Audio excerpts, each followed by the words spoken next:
Today we are going to talk about information as economic resource. Uh, it is a very important topic which should be dealt in detail by the librarians, and we should have a very clear-cut understanding about information because information is often considered as a product or services which can be sold as well as which can be offered for free of cost. So, keeping that idea in mind, today we will be talking about information as economic resource. Uh, Coming to the overview about the topic, we are going to cover in this topic uh, the basic concept of economics. Then we will be talking about information which is used as a product, as a good, then the cost and the types which are involved in information production. We'll be also talking about the benefits of information for the user's point of view, uh, and the concept of benefit in terms of demand of information. We'll be further discussing about information as a public good and information as a commodity. We'll be also talking about how to evaluate the information in a information market.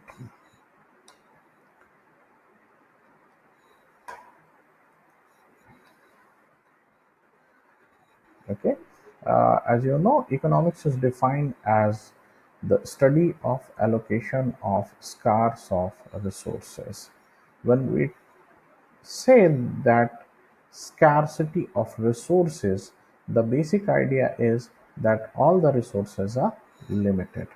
Okay, when resources are limited, naturally it has to be distributed in justified manner. The resources which has to be distributed in justified manner is money, manpower, and infrastructure.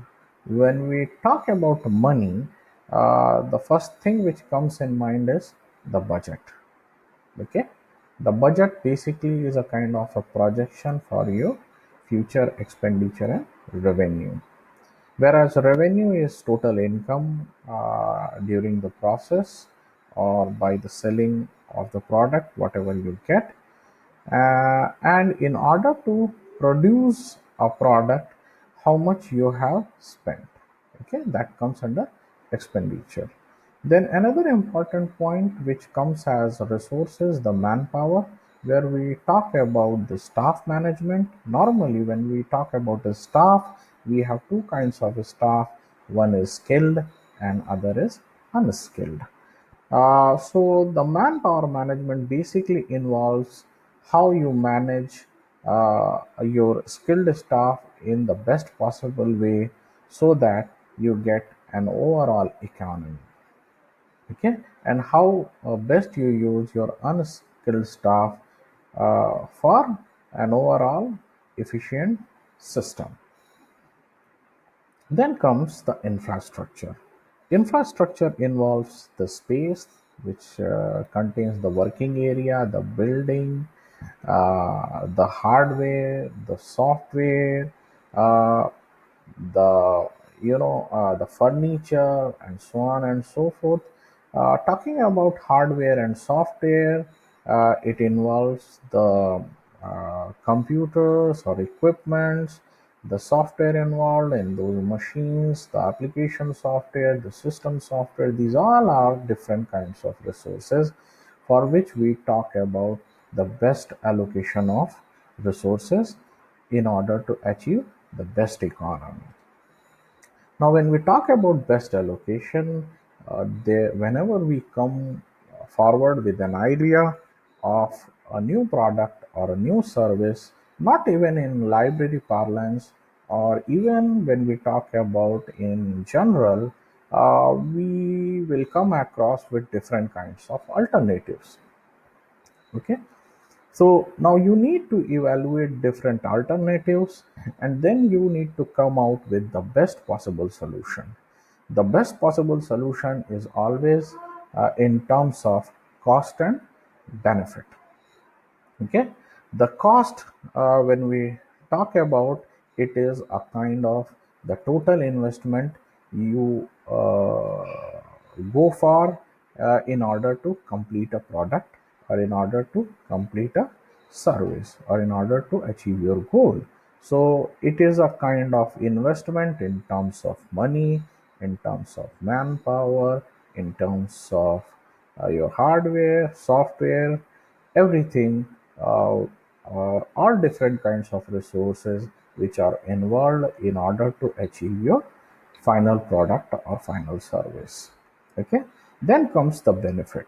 Okay, the benefit is basically uh, what benefits an end user is going to get through from your product after he consumes your product. Okay, the benefit is normally in terms of monetary, and in our library parlance, when we talk, it is many times non-monetary. Okay, for librarians like us, we always have a problem how to understand, or how to evaluate the benefit of the library resources. Okay, so one of the approaches to identify the demand for the service, or uh, the good you are producing, or the product you are producing. Okay, so overall, when we say what is economics, economics is a science which uses to study the consumer behavior with respect to the producer behavior. When we say consumer behavior, it is always demand by the consumer for a particular service. And when we say or we study the producer behavior, it is always the supply or the production of a particular product or service by the producer we talk about. Then comes information as good. Okay, normally, in our library parlance, we talk information as public good, which is consumed by more than one person. In libraries, we have books, journals, newspapers. Apart from that, you use websites, you watch movies, you use telephony, you go to conferences, you use radio broadcast or TV broadcasting, or even government data sets. These all are a kind of public good.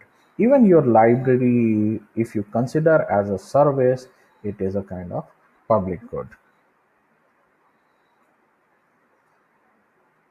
The next important step in understanding the concept is information market. We will be further also dealing with these both concepts again. Talking about information market, uh, there is a big information market exists because there are people who use information in their day-to-day life for different activities and decision makings. For example, if you have to travel in this pandemic environment from one place to other place, which is the most safe method of traveling? Okay, if you are investing in share market, which are the best possible, most profitable shares you should invest upon?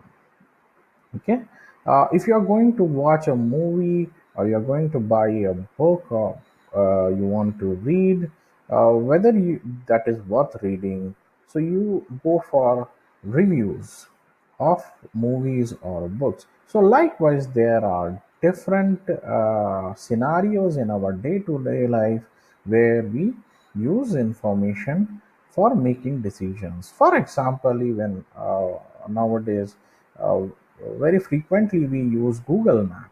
Okay, while driving to find out a particular place, what is the best possible way with least amount of traffic encountered.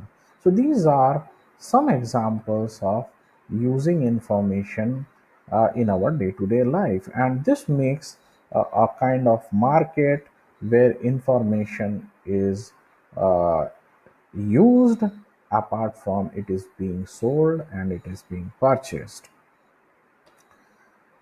When a service or a product is built or it is prepared or it is produced, it involves cost. Cost, as we earlier seen, that it is the overall investment in your production. Okay, so it requires a certain input, and with this input you conduct certain kind of processing in order to achieve your end product. Okay, as a information product or as a information service which will be used by your consumer. So when we talk about cost, it involves money, and when money is involved, there are different kinds of costs which we need to look into detail. The first one is fixed cost. Okay, fixed cost is normally the setup cost, which remains unchanged irrespective of the amount of product and condition.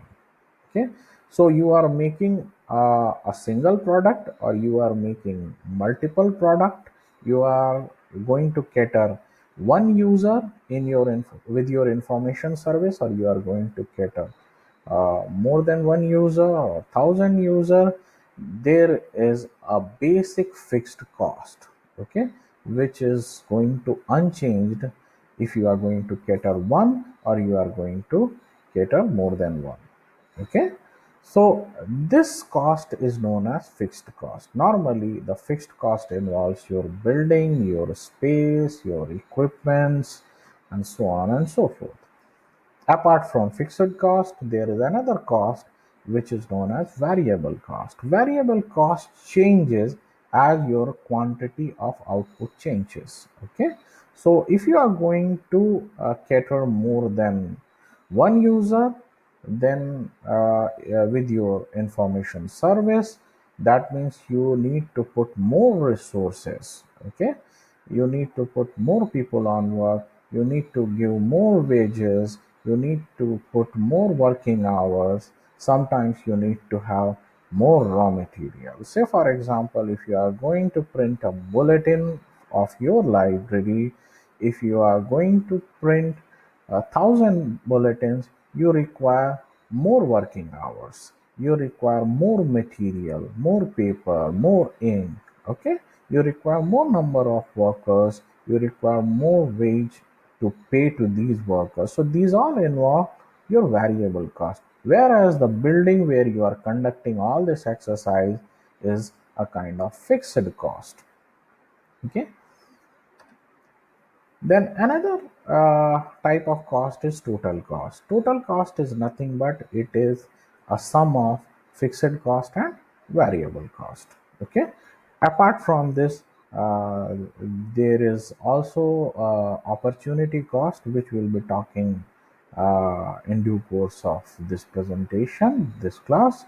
So it is a kind of a total investment in your product. Okay, that comes in as total cost. There is another kind of cost which is known as marginal cost. Marginal cost is the cost incurred in additional one unit of product. Let me explain further. So for example, you have printed say 1,100 bulletins from your library. Okay, and you have spent an amount of 1,000 rupees. Okay, but again, when you are going to print 101th copy, that means one more additional unit. Okay, how much you are going to add to 1,000? Okay, say for example, printing of one more copy comes as 5 rupees. Now your total cost is for 101 copies, it is 1,005 rupees. Okay, So this 5 rupee is your marginal cost. Okay, it is an additional cost incurred to add one unit to your product. Okay, then the question comes, how it is different from average cost. Average cost is the total cost of your whole expenditure. Okay, your whole investment. Say for example, if you have printed 101 copies, okay, 101 copies, and you have spent, say for example, 1005 rupees. Okay, so your total average will come 1500 divided by 101. Okay, that would be your average cost. Okay, whereas your marginal cost would be 5 rupees for adding one copy of the product. Now, talking about the opportunity cost, the opportunity cost is the cost incurred in consumption of product and services. Say, for example, I borrowed a book from the library. Okay, and now I have to read that book. When I borrow a book, first of all, I have to go to the library to borrow the book. It requires time, it requires a traveling mode from my residence to the library and coming back. This all involves, you can convert it in terms of money. Then, when I bring the book to the home, I sit back and read the book. Again, I spend certain amount of time in reading the book. Okay, so this all involves uh, some kind of investment of resource from the consumer side, and this cost is known as opportunity cost. Apart from opportunity cost, there is something called as indirect cost. Indirect cost is normally used for preparation of the environment for the production of good or service. Okay, so normally your administration, electricity, sanitization, furniture, etc., these are indirect cost. And then comes the direct cost. The direct cost involves the direct production of goods and services. So whatever you invest as purchasing the raw material, paying the wage and all that, they all come as direct cost.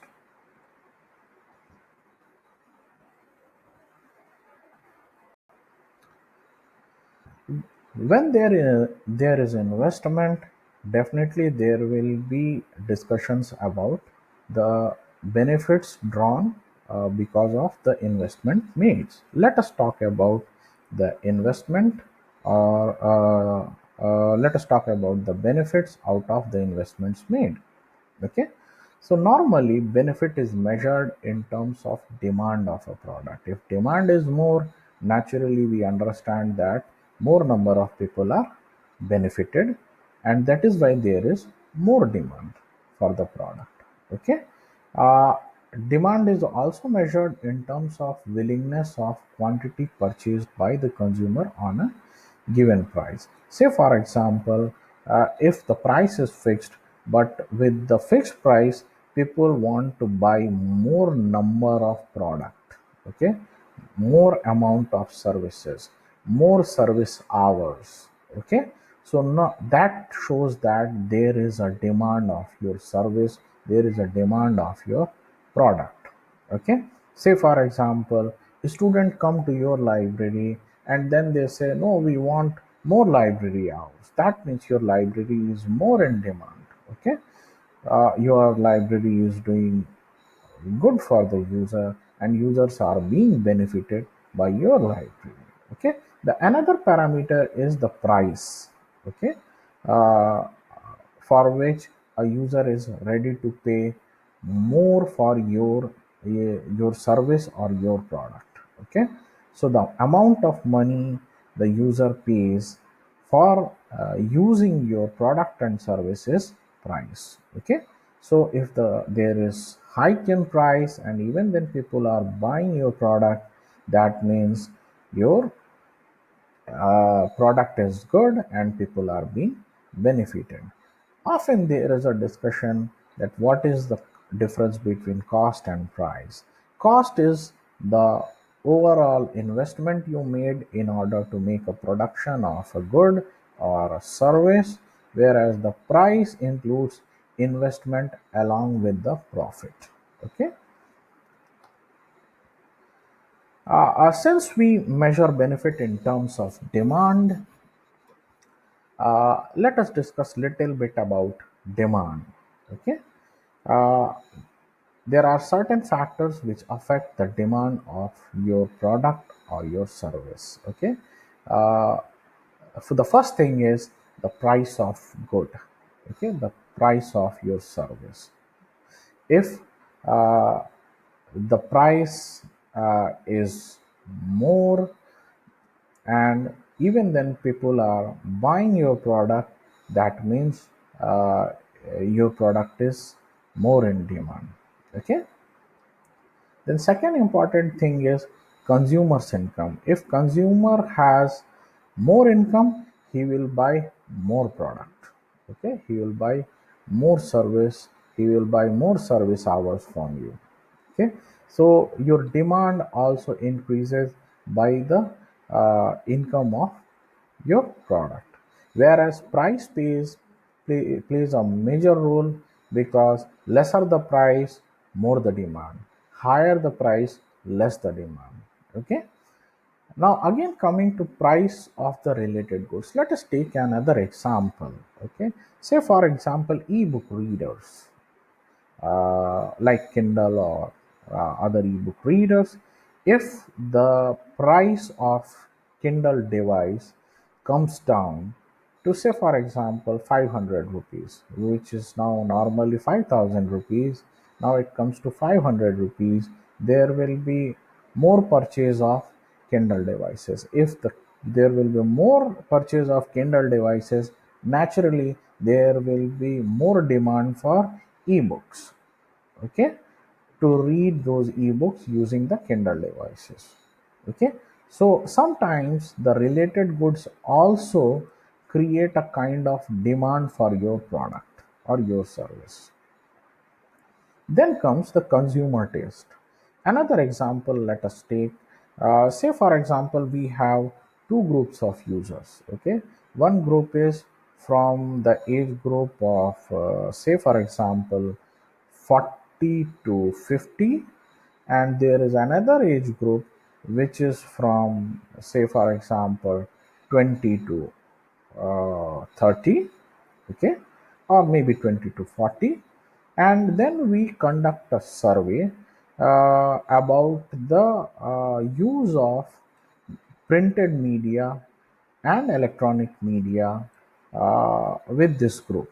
Okay, so naturally, the group with 40 to 50 age group, they will prefer more printed media compared to electronic media, whereas the younger lot will prefer less printed media compared to the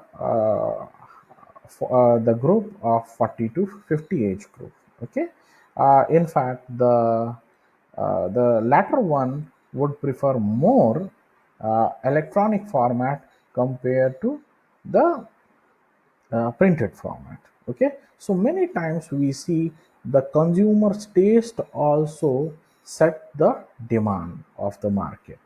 Okay, then of course the number of consumers also set the demand. If there are more consumers, there will be more demand for the product. Now again, let us go back and talk about uh, the demand of public good. Okay, uh, when we talk about public good demand, it is the collective willingness to pay for a unit of product by the community or the public. That means the public or the community, the group of common man, they are willing to pay collectively for one unit of product.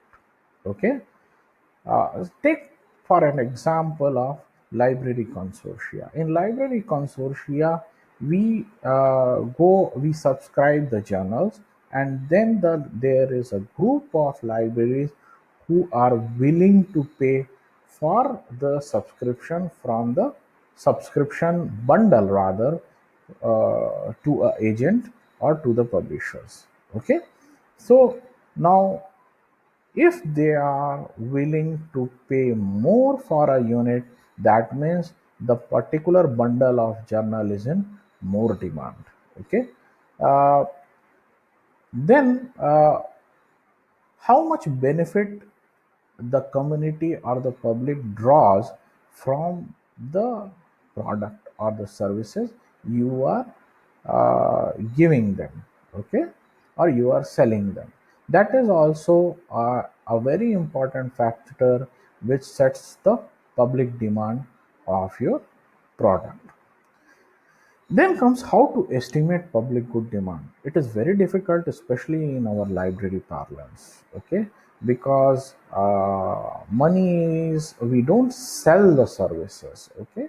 So normally, library is a service organization, and we don't sell the service directly, okay? So that is why it becomes very difficult for us to decide to estimate the public good demand.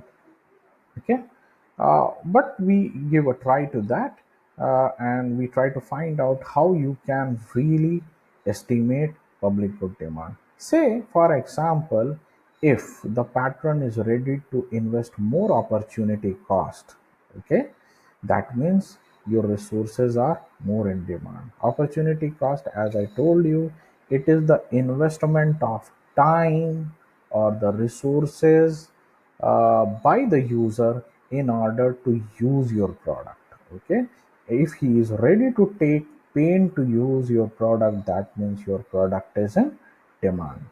Then the second one is the output by the patron in terms of class hours or publication. If a teacher uses your library, and using your library he prepares notes which he is using in classes or in his teaching, so how many class hours he is giving an output of through your product.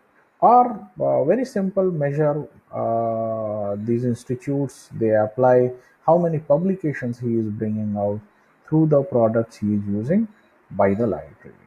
Okay, the last one is the revenue earned by the user of the library.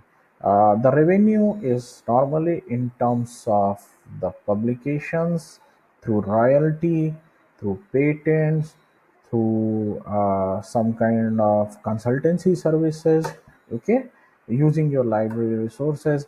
If the user comes out with such kind of revenue generation, you can say yes, your service is in demand. Coming to public good, as we have already discussed, the library itself is a public good, and there are different kinds of public goods like books, journals, movies, telecommunication, radio broadcast, government data sets, and they all produce at the end of the day information. Okay, and the user get a collective benefit of the information given by these products. Okay, in public good, it is emphasized that there is a collective benefit of the community. Then we will be talking about information as a commodity.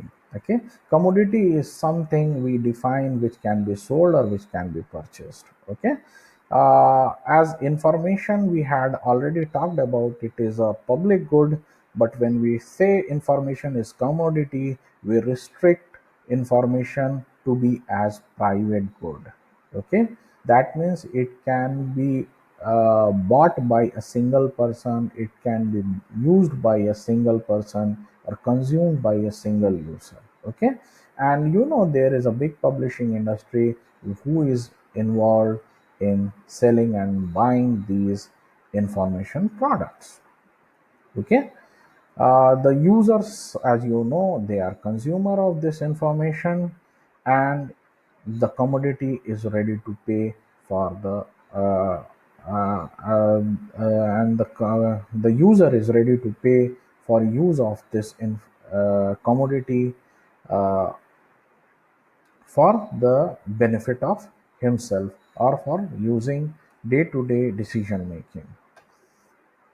Now, what are all the platforms? where information can be looked as commodity or where the information is used as commodity. The first one is your own library. Okay. uh, you will have a question in your mind. We are service making organization, and just now we had talked about that the library is a public good. Yes, the library is a public good, but again remember, you charge for membership of the user from the user. Okay, so the moment you charge a user for membership, it becomes a commodity. Okay. uh, then your internet, in internet a lot of information is free, but you pay for ISP. Many services which you use, they are not free, and for which you have to pay the subscription. You use newspapers on internet, for which you have to pay subscription. You use many services for which you have to pay subscription over internet. Even say for example, you watch Netflix or Amazon kind of services on internet, you pay for that. Okay, so these services become a kind of commodity. Then you have cable network at your home, through which you watch newses, you use it for entertainment, and for which you are going to pay at the end of the day. Okay, and these all medium, these all platform contain information for you. Your very own telephone, where your very own telecommunication network is also a platform for use of information as commodity. Now, what are all the services we are offered with uh, information as commodity? Databases, the abstracting services, the serial publications or books, okay, both in print and electronic versions. Various information consolidation packages we come out in library as well as by the private vendors. News, web-based information services like Facebook, YouTube, search engines, etc. uh, Movies and other media broadcasts, these all make information as commodity, and some way or other way you are going to pay for the information. Now then, the big question of the debate comes, shall I consider information as commodity or public good? Okay. Information can be bought and sold, but many times this happens, and you are completely ignorant of the whole process of buying and selling of information. Okay, you feel it is free of cost, but it is not. Some way or other you are paying for it. Okay. uh, Information can be shared public as well as private. Okay. That means information whatever you have, you can share it with the people, or you can consume it on your own. Okay. Same book, if you buy, it becomes your private property, and if the book is bought by the library, it becomes a public good. Okay, so information can be considered as both as commodity as well as public good. The next important aspect which comes in the discussion of this class is how to evaluate the information. What is the value of information? Okay. Normally, the market we encounter day to day, like agriculture goods, healthcare, company stocks, computer electronics, or whatever is around. Okay, they all have some kind of uncertainty uh, in them. Okay. From the point of view of user is not sure whatever he is buying is up to the mark, or whether it will suit to his purpose or not. Okay, so the future of the use of the product, or many times the future of the market itself, is uncertain. Okay. So, in such an environment, there is always mistrust between buyer and seller. Okay, because both are are willing to gain the maximum benefit out of the product. There is always a kind of mistrust. The purchaser has always a kind of mistrust in his mind.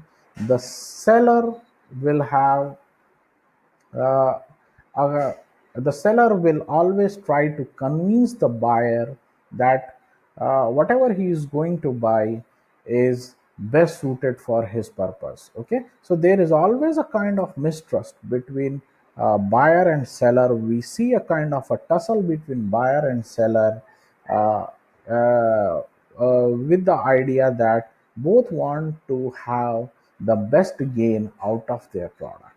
Okay, so the information plays a major role in this. Okay, the information actually decreases the risk in the mind of buyer and seller. Okay, if buyer knows that the product he is buying will definitely suit for his purpose, he will buy.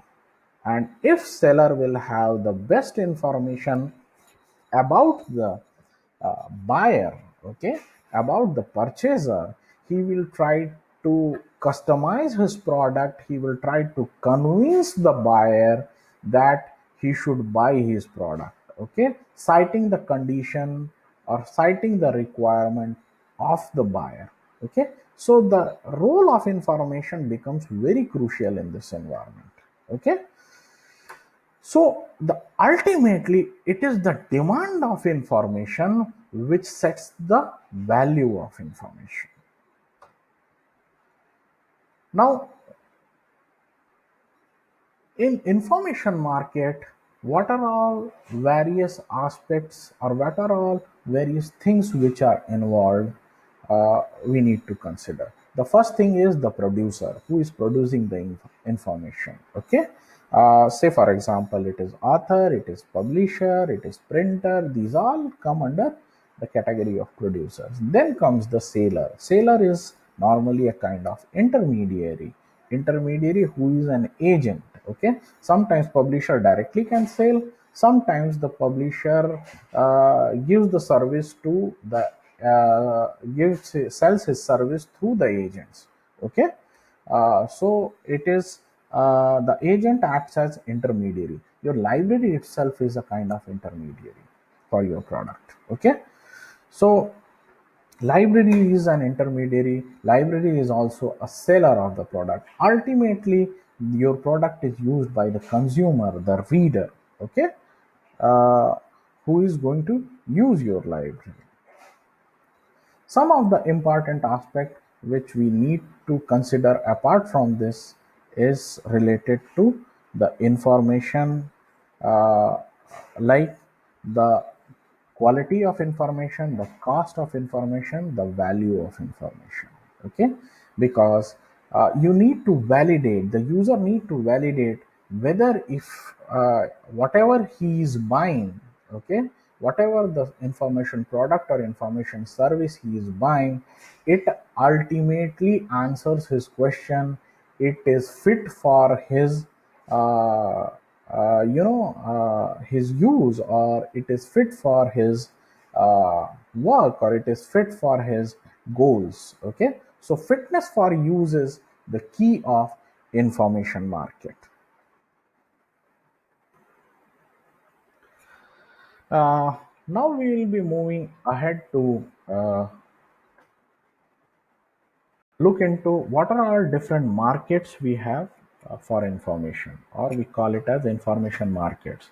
We have information market, a very big market in education sector. Okay, so for example you want to do the engineering. Okay, which is the best school or which is the best college you need to take admission? What is the admission procedure? What is the fees? Okay,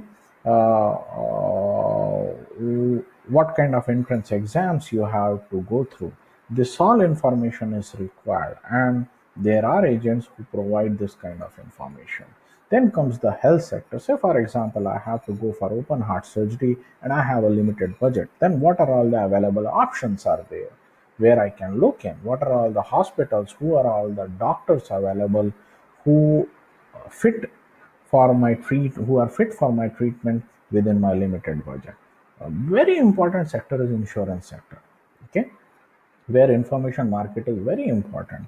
It is important for both the insurance provider, and it is also important for the person who is buying the insurance policy.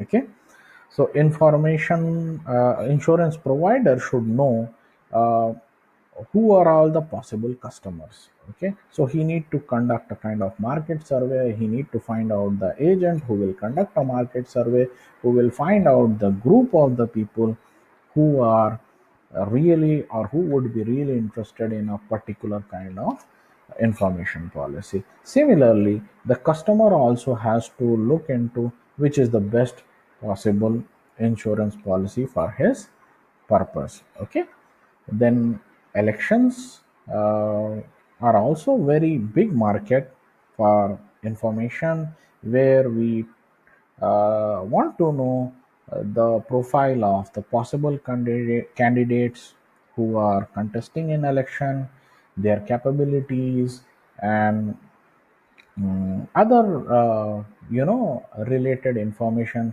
which may affect the electorate. Then religion is also very important.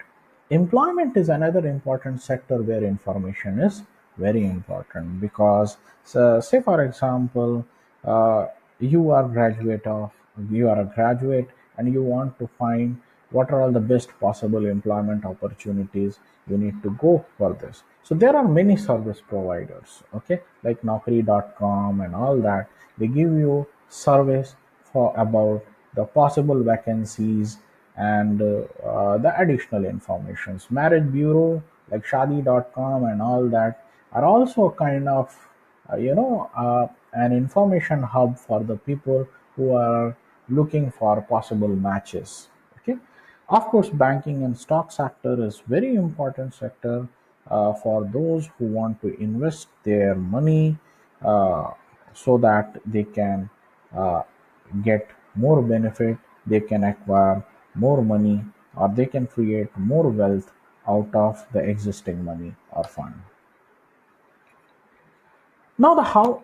Let us talk about how information is sold in the information market. There are two methods of selling. One is direct sale, other is indirect sale. When we talk about direct sale, the information is sold directly to the customer. Say, for example, I asked my service provider or my agent who are all the teachers who are using e-learning tools. Okay, so that I can go to them and sell my product of e-learning. Okay, so my agent provides me list of teachers. This is a kind of a direct sell. Well, there is another method, we call it as indirect sell, where information is used to provide some kind of service to the customer. Most important is advertisement, Google advertisement. In Google advertisement, if you see, what happens is when you browse for a particular kind of service. Okay, say for example, I want to go to for on holidays to Goa, and I am looking for the accommodation. Okay, when I searched for this using your internet, using our my internet, uh, when next time I am logging in and I am doing some other work, I get a lot of information, a lot of advertisement related to the accommodation in Goa. Okay, these are kind of a pushed advertisement over me. Okay, so your web browser sends lot of data to the agents like Google and all that, and they sell your data uh, to the people or to the sectors or to the possible service providers for which you are looking to the service. Okay, so Google advertisement is a kind of a very big example of indirect sale. Apart from that, they conduct auction for the keywords. Okay, say for example, there is a particular keyword. Okay, uh, Mm, and they go for auction. The person who or the company or the service provider who pays more for that particular keyword will always rank higher in the search when the particular keyword is used for search. Okay, so ranking will improve, uh, and it is auctioned. Okay, so this is a kind of indirect sell. There are certain issues with information market. The first one is discriminating price. This is a very important aspect which needs to be discussed. Say, for example, there is a product and I deeply need it. There is a information product which I deeply need it, and now my service provider knows that without that I cannot uh, do it. Okay, so now uh, he may ask um, a good amount of price for that, eh? And I am because of my urgency I am ready to pay for that. Okay, whereas he may sell with lesser price to other person. Okay, because he immediately may not require the same product. Okay, another example I can cite you, say for example there is a library automation software or office automation software. Okay, now you go for 10 user license for particular automation software with, say for example, module X without module X. Okay, you are paying 10,000, whereas there is another library or there is another office who is going for that particular automation software with that module X with 5 user license or 8 user license. Okay, and then he is paying less than me, say for example 8,000. So now you see the price of the product is sometimes decided based on the capacity of the capacity of the convincing power of the seller and the bargaining power of the purchaser. Okay, so in a kind of price discrimination you would always see in information market. Then there is another important aspect, we call it as a ratchet effect. Ratchet effect is basically there are factors which play major role in information procurement and collection. Say for example, when you are browsing internet and then you realize you are being praised by the search engine. So now you see in your web browser there are certain settings. If you use those settings you won't be watched. Okay, like you go for incognito. Okay, that means you are not ready to give your data. Okay, now why you don't want to give the data or why you don't want to feed your data? Because you understand as a user that your behavior may lead to some kind of effect or may lead negatively on your ultimate product or on your some other services. Okay, so you are not ready to share. There is a kind of inhibition from the people to share their data. Okay, because they understand if I share the data it may affect my other things. Okay, so this is known as ratchet effect. Then comes recommending systems. There are a lot of recommending systems. One of the examples I can cite with you is the recommending system of mutual funds in stock market. Okay, so there are a lot of recommending systems. They give you 5 star, 4 star, 3 stars, and so on and so forth. They have their own parameters, and based on those parameters they evaluate and then they recommend the mutual fund. Now these parameters can be biased. Okay, their algorithm can have flaw. Okay, it may have some kind of lacuna. So it is always open. Okay, you cannot say that the world is perfect. Okay, so these are some very important issues which always affect the information market. Now these are the references and suggested readings which you can use uh, for further study, for your further study. uh, Hope this lecture would have uh, given you an insight about information as economic resource and how the information affects our society uh, when information is considered as economic resources. Okay. So I hope you enjoyed this lecture. And for any kind of feedback or any kind of clarification, you can always write to me at aditya@bhu.ac.in. Thank you.